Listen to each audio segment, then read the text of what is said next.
పోతున్నాను. ఏ స్త్రీ అయినా అంతే కదా. అయ్యా, మా వారి గండం గట్టెక్కడానికి నాకేమైనా చెప్పగలరా అని అడిగిందాడు. నేను చెప్పలేను అని అనలేను, చెప్తాను అని అబద్ధాలాడడం కుదరదు. అది నేను పడుకోవడానికి వెళ్ళిపోతున్న సమయం.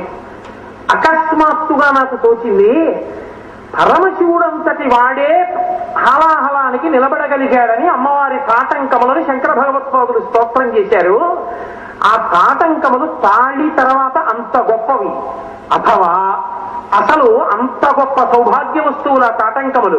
అమ్మవారి తాటంకములను ఈవిడ తలుచుకుంటూ చదువుతుండగా ఎందుకు ఈమె భర్తకి ఆపద కలుగుతుంది అని నేను అన్నాను. అమ్మ, సౌందర్యలహరలో సుధామప్యాస్వాద్య ప్రతిభయజరా మృత్యుహరిణీం, మృత్యుహరిణీం అన్న మాట కూడా అందులో ఉంది. అందుకే శంకరాచార్యుల వారు అన్యేపదేశంగా అందులో పెట్టారు, సౌభాగ్యం నిలబడుతుంది కాబట్టి. అమ్మ, మీ ఆయన ఆపరేషన్కి వెళ్ళినది మొదలు బయటికి వచ్చే వరకు ఏడవకుండా, ఒకరితో మాట్లాడకుండా, డాక్టర్లు బయటికి వచ్చి చెప్పే పర్యంతం మీరు ఈ శ్లోకం చదవండి. నాకైతే పరిపూర్ణమైన విశ్వాసం ఉందమ్మా, మీ వారు బ్రతుకుతారు, మీ పసుపు కుంకాలు నిలబడతాయని చెప్పారు.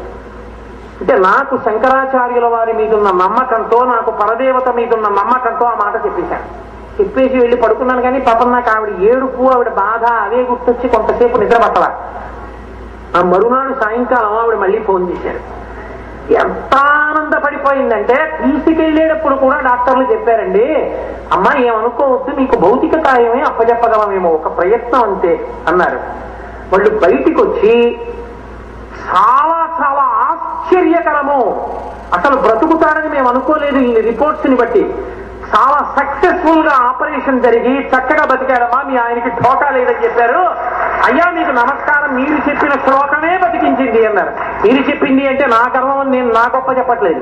శంకరాచార్యుల వారు ఈ జాతికి అందించిన అమృత భాండం ఆ శ్లోకం, సౌందర్యలహరం, పరదేవత అనుగ్రహం ఆ శ్లోకము.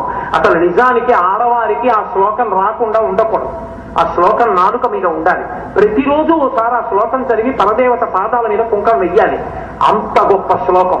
కాబట్టి అమ్మవారి కుండలములంటే సామాన్యమైనవని మీరు అనుకోకండి, అంత శక్తివంతములైనవి. ఒకనాడు ఆ కుండలము అభిరామ భట్టు యొక్క భక్తిని నిలబెట్టింది, లోకములకు పౌర్ణమి నాటి చంద్రబింబంగా ప్రకాశించి దర్శనమిచ్చింది. కాబట్టి ప్రదీప్తరత్నోజ్వల కుండలాయై పరమశివుడి దగ్గరికి వచ్చేటప్పటికి స్ఫురన్మహాపన్నగభూషణాయ, ఆయన పన్నగములను అంటే మహాపన్నగము, పెద్ద పెద్ద పాముల్ని భూషణములుగా వేసుకుంటాడు. ఎందుకు ఆయన పాముల్ని భూషణంగా వేసుకోవడం అంటే, తల్లి